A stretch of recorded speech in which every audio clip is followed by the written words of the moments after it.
Salam untuk kita semuanya, berjumpa lagi dengan saya di channel Aritela Tutorial, tempat kita untuk berbagi informasi seputar informasi pendidikan dan informasi guru serta informasi honorer dan informasi lain yang ada hubungannya dengan dunia pendidikan dan guru dan dunia honorer atau informasi yang relevan. Pada pertemuan ini saya menyapa seluruh Bapak Ibu honorer setanah air yang selalu setia melaksanakan tugas pelayanan publik di instansi pemerintah pusat maupun daerah. Saya yakin bahwa seluruh Bapak Ibu honorer selalu semangat dan selalu dalam keadaan sehat walafiat. Pada pertemuan kali ini ada satu hal penting yang perlu saya sharekan kepada seluruh Bapak Ibu honorer mengenai peraturan pemerintah turunan Undang-Undang ASN. Ada satu informasi terbaru yang dimuat oleh media nasional yaitu jpni.com dengan judul Info terbaru untuk honorer soal PP Manajemen ASN. Aturan dibuat fleksibel. Ini informasi yang tayang per Selasa 25 Juni 2024. Nah, Bapak Ibu, terkait dengan informasi ini, maka saya mengajak seluruh Bapak Ibu untuk mengetahui kira-kira bagaimana aturan itu yang dibuat secara fleksibel. Nah, supaya lebih jelas, mari Bapak Ibu ikuti informasi berikut sampai selesai. Dan bagi Bapak Ibu yang sedang menonton, demikian dengan Bapak Ibu yang mungkin baru menemukan informasi melalui channel ini, jangan lupa support terus channel ini dengan cara like dan subscribe, share, dan komen. Serta nyalakan tombol notifikasinya supaya semua informasi yang disalurkan melalui channel ini selalu update di layar Bapak Ibu. Langsung pada informasinya. jpnn.com Jakarta, Kementerian Pendayagunaan Aparatur Negara dan Reformasi Birokrasi (PAN-RB) bersama Badan Kepegawaian Negara (BKN) kembali menggelar uji publik rancangan peraturan pemerintah manajemen ASN. Uji publik bertujuan menampung berbagai masukan agar peraturan pemerintah tentang manajemen ASN nantinya lebih implementatif dan bisa meningkatkan kualitas aparatur sipil negara. Dikutip dari keterangan Humas Kemenpan RB bahwa uji publik kali ini diadakan dalam rangkaian kegiatan Rapat Koordinasi Kepegawaian Sewilayah Kantor Regional 12 BKN Pekanbaru yang dilaksanakan di Bogor pada 24 Juni 2024.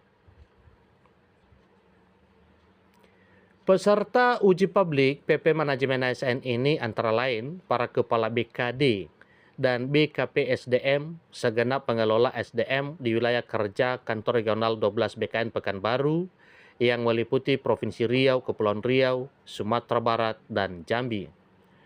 Aspirasi dari peserta uji publik itu tentu akan menjadi pertimbangan dan masukan penguatan substansi yang ada saat ini. Demikian keterangan Humas Kementerian Pendayagunaan Aparatur Negara dan Reformasi Birokrasi.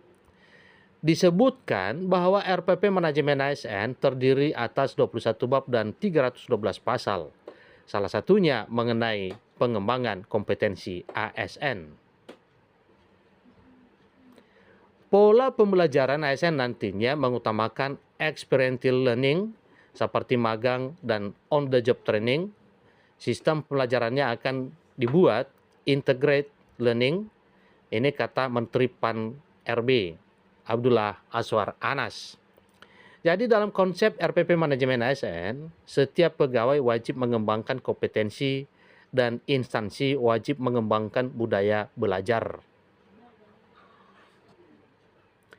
Peran instansi pemerintah sebagai pusat unggulan yang menyelenggarakan pengembangan kompetensi dikoordinir oleh Lembaga Administrasi Negara atau LAN dan dilaksanakan dalam sistem pembelajaran terintegrasi. PLT Kepala BKN Harmoyo Dwi Putranto pada kegiatan tersebut berharap peraturan pemerintah tentang manajemen ASN segera diundangkan.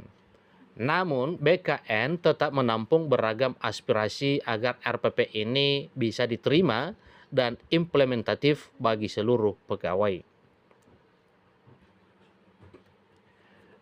Kita dalam arti BKN akomodir beberapa ketentuan dan masukan dari teman-teman di seluruh Indonesia. Kita tampung masukan-masukan agar tidak ada kesenjangan hukum ya, agar tidak ada kesenjangan hukum, ungkap Harmoyo selaku PLT Kepala BKN. Sementara itu, PLT Deputi Bidang SDM Aparatur Kementerian PAN-RB Abdul Hakim menegaskan RPP manajemen ASN ini disusun dengan meritokrasi yang ketat. Namun aturan-aturan yang tertuang di rancangan RPP manajemen ASN disusun dengan fleksibel agar bisa mengikuti perkembangan yang ada. Jadi misalnya terkait pengembangan kompetensi ASN, aturan akan dibuat lebih fleksibel dan adaptif. Hakim berharap regulasi yang fleksibel dan adaptif ini mampu membawa talenta-talenta baru untuk bisa menjadi pemimpin birokrasi. Salah satu contoh pengembangan kompetensi adalah belajar secara langsung pada instansi yang telah berhasil. Jadi lebih pada pembelajaran berbasis pengalaman. Misalnya kepada instansi yang sudah berhasil, pelajari bisnis prosesnya, nilainya, dan adopsi sistem kerjanya. Kita harapkan pembelajaran berbasis lingkungan sosial, ungkap Hakim. Ruang lingkup manajemen ASN yang diatur dalam RPP ini terdiri atas perencanaan kebutuhan, pengadaan, penguatan budaya kerja dan citra institusi, pengelolaan kinerja, pengembangan talenta dan karir, pengembangan kompetensi, pemberhentian, serta penegakan disiplin. Nah, dalam hal ini Bapak Ibu, yang menyentuh honorer yaitu berbicara soal pengadaan, yaitu kemungkinan pengadaan ASN Bapak Ibu ya. Nah, tentunya dengan hal ini nantinya aspirasi atau apa yang dirindukan oleh para honorer untuk diangkat menjadi ASN terkabul dengan terbitnya peraturan pemerintah turunan Undang-Undang ASN yang menjadi regulasinya.